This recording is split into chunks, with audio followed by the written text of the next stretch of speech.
Hello there, adventurers. Ben. Danielle. And you're watching the Melick Adventures. The channel where we do anything we want. If you're new to the channel, Mr. Astro coughs in the corner.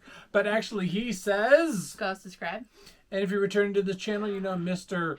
Rocky gives you a heavenly... Hello. And the cats ask you to... like the video. Subscribe. That was comment down below. And... share the video. Oh, she's done. But first...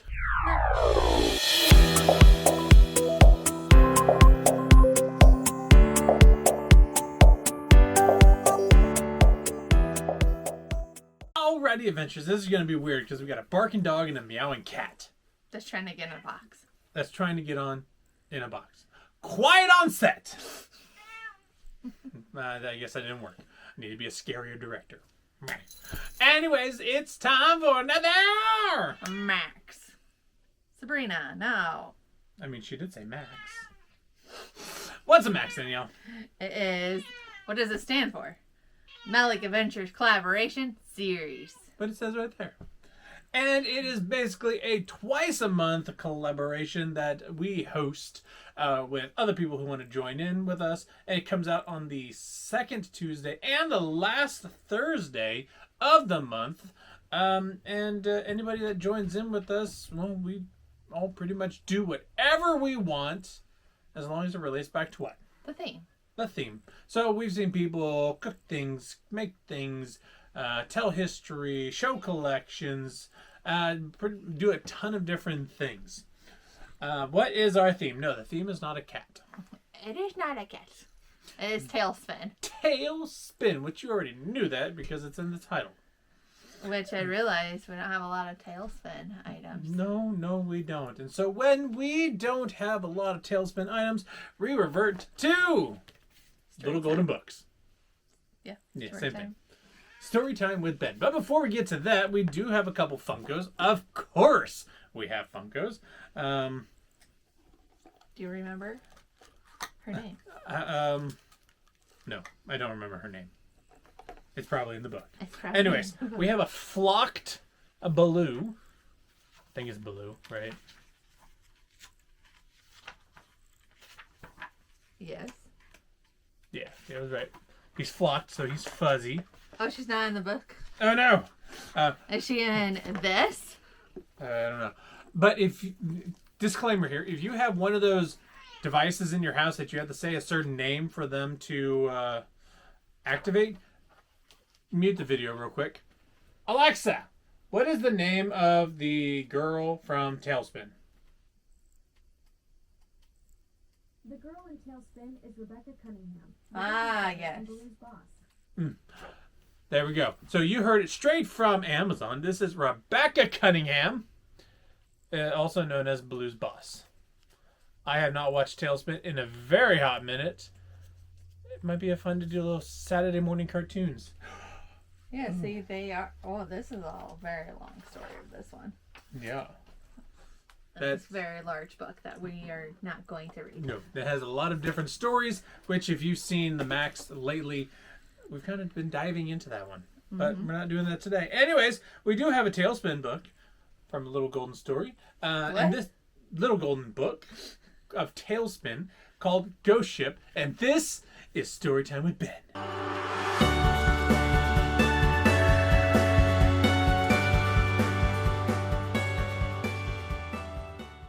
I'm interested. What's the copyright on that? Copyright date is 1991.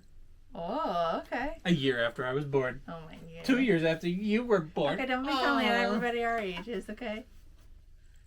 They already know that. Baloo and his Wait, how does Storytime work? I read the story, then I read a page, I show you a page, and then we move on. Thank you. Baloo and his little friend Kit were playing pinball at Louie's place in Cape Suzette when a stranger came in. The fellow was out of breath and very excited. "You'll never believe what I just saw," he gasped. "Try me," said Baloo.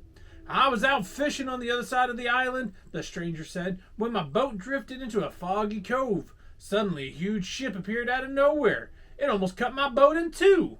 As it passed, I could see an old bearded pirate standing on the deck. He flipped his coin at me, and then the ship disappeared. Well, I wish a magical ship showed out of nowhere and gave me a coin. Mm-hmm. Louis came over and snatched the coin out of the stranger's hand. He held it up for all his customers to see.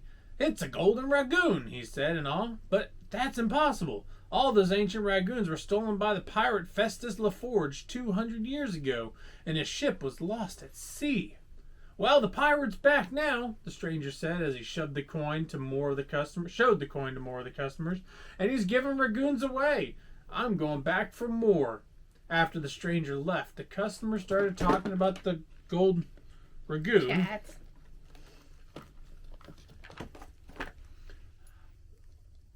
But only one sly customer just sat and listened. He knew his boss, Don Carnage, would be interested in the tale of lost pirate treasure. This cat is being ornery. The story of the ghost ship spread quickly. Tourists came to Cape Suzette to see it. Louis told everybody he knew where the ghost ship would appear, and for $1, he said, I'll take you to see it. Louis led the tourists to a secret cove.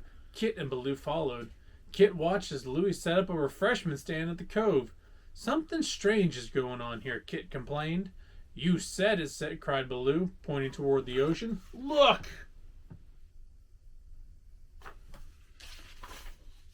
From out of nowhere, a thick fog had spread over the water. No one could see a thing. And then, from deep inside the fog, the ghost ship appeared. The tourists gasped as an old pirate appeared on the ship's deck. I am Festus LaForge, the ghostly figure said as he tossed a coin overboard. It landed in the water with a splash. Maybe even with a kaplunk. That's not in there. It's a golden ragoon, one tourist cried. All the tourists leapt into the water after the sinking coin. Ooh.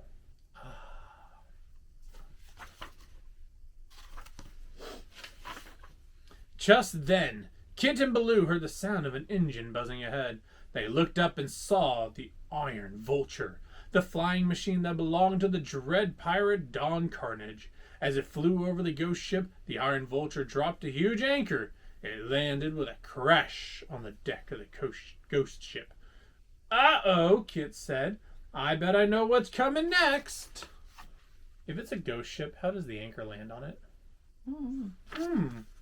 Questions. With a mighty tug, the Iron Vulture pulled the ghost ship out of the water and lifted it high in the air. Ha ha ha! A voice boomed from a loudspeaker in the Iron Vulture. I, Don Carnage, am surely the greatest pirate of all time.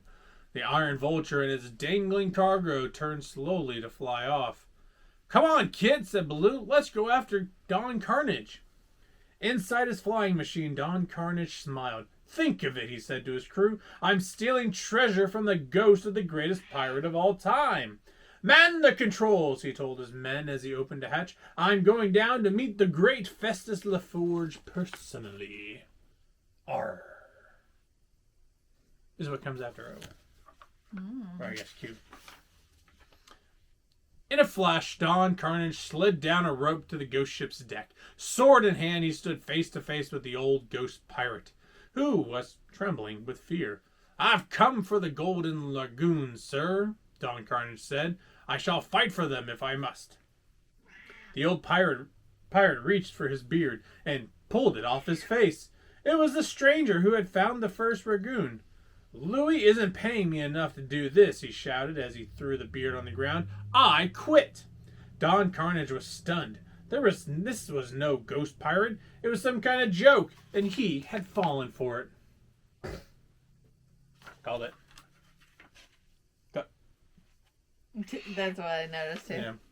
Don Carnage was furious. He chased the fake ghost into the ship, then he thought he saw someone else hiding behind some machinery. Another one of you! Don Carnage roared. In anger, he lifted his sword high in the air and smashed the machine. There was a hissing sound and thick smoke began to pour out of the machine.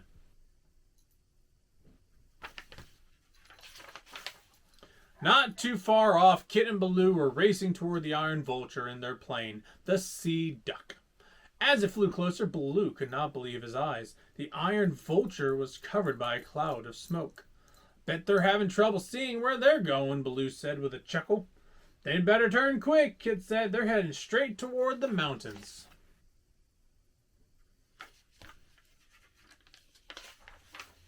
Baloo flew the plane over the ghost ship. Kit hopped out of the plane onto his airfoil and shouted a warning to the ghost ship crew. On board the ghost ship, Don Carnage turned and saw a huge mountain coming straight at them. Pull up! He screamed at the pilot of the Iron Vulture. Pull up!